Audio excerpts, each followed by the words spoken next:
जय श्री कृष्ण। अब हम प्रवेश कर रहे हैं गीता जी के चौथे अध्याय में। अध्याय 4 की शुरुआत होती है एक ऐतिहासिक रहस्योद्घाटन से। इसके माध्यम से हमें हमारे प्रभु की दिव्यता के बारे में अद्भुत ज्ञान मिलेगा। श्लोक 1 से 12 तक के इस प्रकरण की शुरुआत प्रभु के कथन से होती है। भगवान कहते हैं, मैंने ही ये योग कभी सूर्यदेव को सिखाया था। सूर्यदेव ने आगे फिर ये मनु को बतलाया था। परंपरा से ये फिर राजर्षियों तक भी आया था। उन्होंने इस पर चलकर निज धर्म निभाया था। समय के साथ ये ज्ञान लुप्त हो गया, मानो जैसे धीरे धीरे यह गुप्त हो गया। अर्जुन, ये प्राचीन योग अब मैं तुम्हें सुनाता हूं। तू मेरा भक्त भी है, मित्र भी, सो तुझे बताता हूं। अर्जुन बोले, आप नवीन हो, सूर्य तो पुरातन कहलाया है। फिर कब और कैसे प्रभु आपने सूर्यदेव को समझाया है?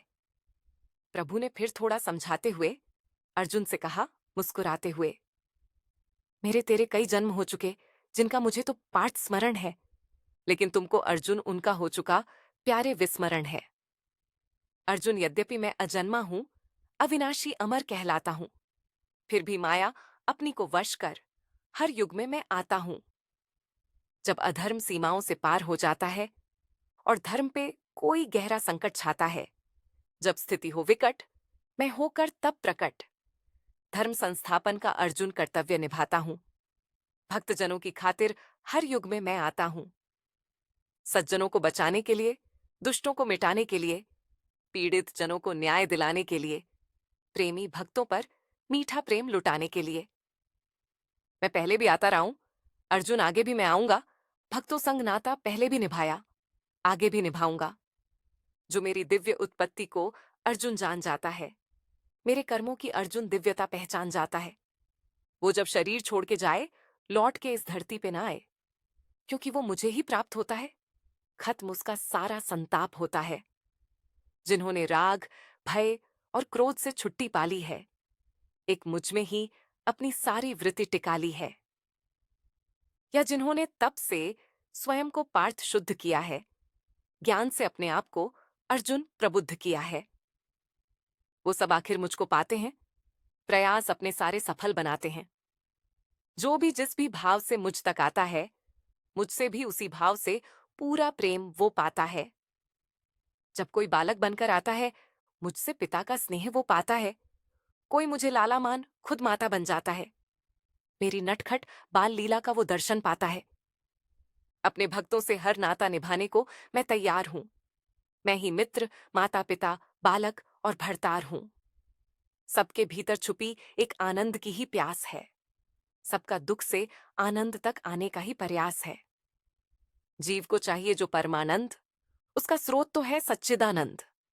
अतः जीव किसी भी राह चले, वो मेरी ओर ही आता है। किसी भी भाव से मुझको चाहने वाला मुझे पा जाता है। लेकिन जो त्वरित फलों में आसक्त हैं, वो अन्य देवों की पूजा में अनुरक्त हैं। क्योंकि ऐसी पूजा जल्दी फल लाती है, इसलिए ऐसे लोगों को अर्जुन भाती है।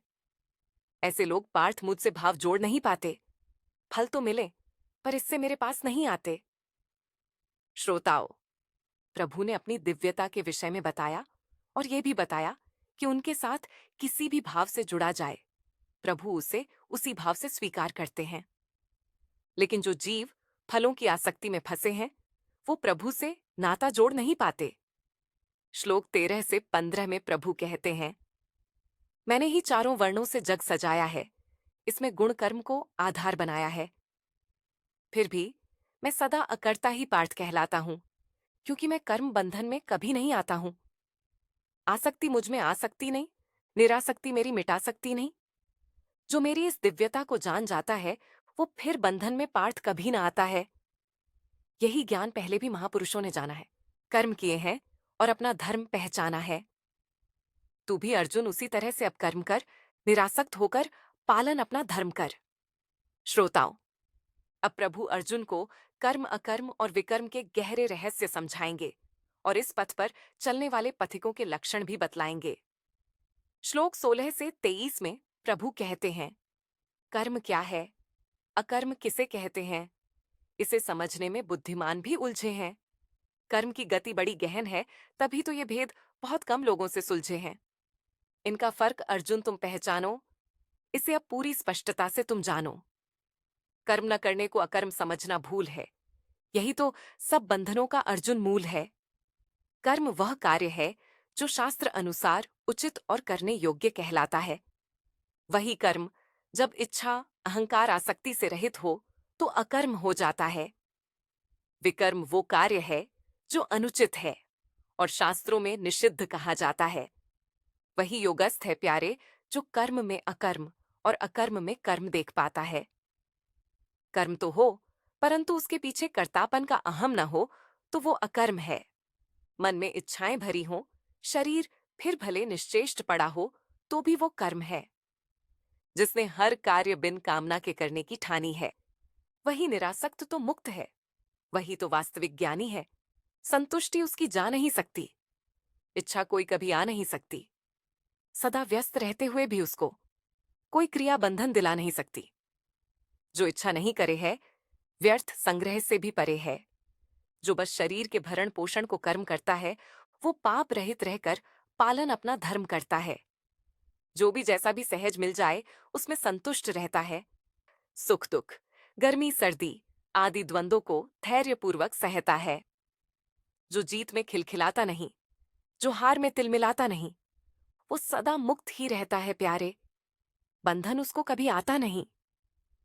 जो सब कर्मों को यज्ञ रूप में प्रभु अर्पण को ही करता है, उसको बंधन नहीं होता। जो ऐसा मीठा व्रत प्यारे धरता है। श्रोताओं, कितनी सुंदर और सरल बात कही है प्रभु ने। जो प्रभु को अर्पित करने के मीठे भाव से कर्म करता है, उसमें कर्मयोग सहज ही बिना प्रयास के सिद्ध हो जाता है।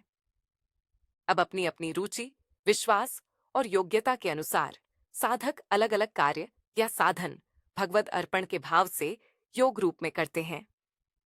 अब प्रभु उनका वर्णन करते हैं। अब श्लोक 24 से 32 में भगवान कहते हैं, कुछ साधक ब्रह्म दृष्टि रूपी यज्ञ की ठानते हैं। अंदर से वो हर वस्तु को ब्रह्म रूप ही मानते हैं।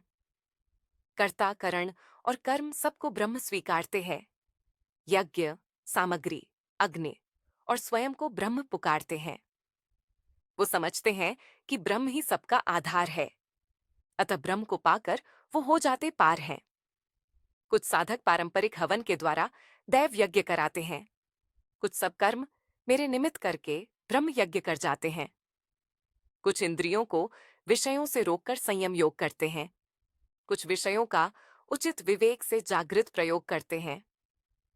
कुछ इंद्रिय प्राणों के सब कार्य प्रभु को समर्पित कर देते हैं। ज्ञान द्वारा प्रज्वलित संयम की अग्नि में अर्पित कर देते हैं। कुछ लोग धन से दूजों का हित कर द्रव्य यज्ञ करते हैं। कुछ तपाकर स्वयं को अर्जुन समझो तप यज्ञ करते हैं। कुछ स्वाध्याय करते हैं तो कुछ योग का अभ्यास, तो कुछ करते हैं नियम पूर्वक चलने का प्रयास। कोई मिला दे प्राण को अपान में, कोई अपान को मिला दे प्राण में, कोई प्राण अपान को रोककर प्राणायाम करते हैं। ये यज्ञ है सांसों का, नहीं कोई वो व्यायाम करते हैं। कुछ तो अर्जुन बड़ा नियमित आहार करते हैं, प्राण प्राणों में चढ़ाकर योग का व्यवहार करते हैं। ये सभी योगी यज्ञ का तत्व अर्जुन जान जाते हैं। पाप जल जाते उनके, ब्रह्म पहचान जाते हैं। जो यज्ञ के द्वारा सृष्टि का विकास करता है, पार्थ दूजों के हित का सदा प्रयास करता है। फिर जो बच जाए उसे पा लेता है, वो अन्न अपना प्रसाद बना लेता है। ऐसा पवित्र अन्न ब्रह्म प्राप्ति करवाने वाला है, जीव को सब कर्म बंधनों से छुड़ाने वाला है। लेकिन जो यज्ञ नहीं करते हैं, पार्थ बस अपना पेट भरते हैं। वो यहां भी बस व्यर्थ जीते हैं, परलोक में भी रहते रीते हैं। बहुत से यज्ञ अर्जुन वेदों ने बताए हैं, उनमें से कुछ मैंने तुझे समझाए हैं। ये सारे यज्ञ कर्म द्वारा ही तो होते हैं, जिससे जीव मुक्ति का अमृत बोते हैं। श्रोताओं, इस प्रकार प्रभु ने 12 तरह के यज्ञ बताए, जो जीव निरासक्त और अहंकार रहित होकर प्रभु को अर्पण करने के प्रेम पूर्ण भाव से कर्म करते हुए कर सकता है। अब अंतिम भाग में प्रभु बताते हैं कि कौन सा यज्ञ सबसे बढ़िया है। इसके माध्यम से प्रभु बताएंगे कि सच्चा तत्व ज्ञान किसे कहते हैं, इसे पाने के तरीके क्या हैं।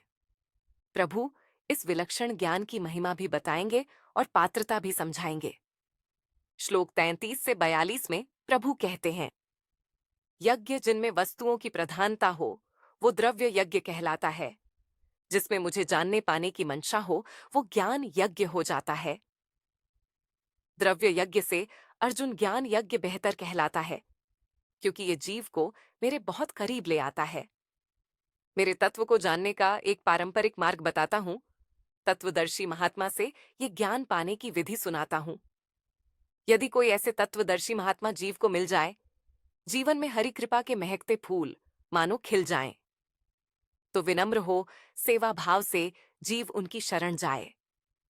फिर तत्व जिज्ञासा से भरा उन्हें अपना प्रश्न सुनाए। इससे वो प्रसन्न हो जीव पे कृपा अपनी बरसा देंगे।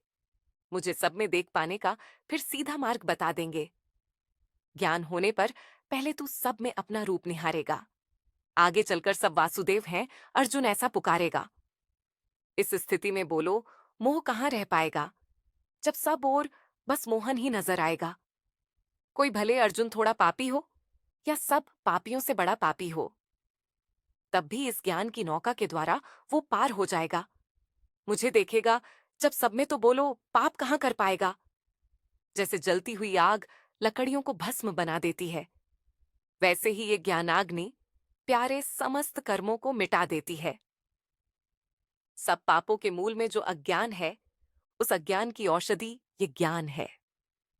अर्जुन, मुझे सब में देखने से अधिक पावन कोई ज्ञान नहीं है। पावन करने वालों में कोई भी अर्जुन इसके समान नहीं है। जो सब मुझको अर्पित करते करते मुझसे पूरा जुड़ जाता है, मुझसे जुड़कर उसका अर्जुन पूरा योग सिद्ध हो जाता है। ऐसा व्यक्ति ये तत्व ज्ञान भीतर से ही पा जाता है। फिर उसे मेरा अस्तित्व ही हर ओर नजर आता है। अर्जुन, लेकिन ये ज्ञान केवल श्रद्धा वालों को ही मिलता है। ये ऐसा पुष्प है पार्थ, जो बस संयमी साधक में ही खिलता है। जो इस ज्ञान को अर्जुन पा जाए, परम शांत अवस्था में वो आ जाए।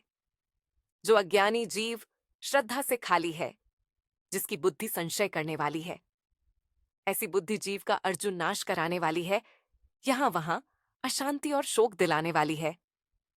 वहीं दूसरी ओर जिसने कर्मों से आसक्ति को निकाल दिया है और अपने ज्ञान के द्वारा हर संशय को अर्जुन टाल दिया है, जो अपने में ही पार्थ रस पाता है, उसे कोई कर्म कहां बांध पाता है। इसीलिए अपने हृदय में स्थित ज्ञान रूपी तलवार से काट डालो अज्ञान जनित संदेह सारे एक प्रहार से। अब इस योग में प्रबुद्ध हो जाओ, करने को तैयार युद्ध हो जाओ। श्रोताओं, सच्चा तत्व ज्ञान वो अवस्था है जहां हमारे प्रभु ही हर ओर नजर आते हैं। फिर प्रभु ने इस तत्व ज्ञान को पाने के दो मार्ग बताए। पहला ये कि किसी तत्वज्ञानी महापुरुष से इसे प्राप्त किया जाए। दूसरा प्रभु ने बताया कि जब जीव हर कर्म प्रभु को अर्पित करके करता है, तो उसका प्रभु के साथ एक बहुत गहरा संबंध बन जाता है। इस योग सिद्धि की अवस्था में ये तत्व ज्ञान स्वयं ही प्रभु कृपा से उसके भीतर प्रकट हो जाता है। लेकिन दोनों मार्गों में ज्ञान पाने के लिए श्रद्धा ही मुख्य पात्रता है। इसीलिए सब संशय हटाकर जब हम पूरी श्रद्धा से प्रभु के बताए मार्ग पर चलेंगे, तो निश्चय ही हमारे लिए कुछ भी और पाना बाकी नहीं रहेगा। यही है इस अध्याय का सार। फिर मिलेंगे गीता जी के एक और अध्याय के साथ। तब तक के लिए जय श्री कृष्ण।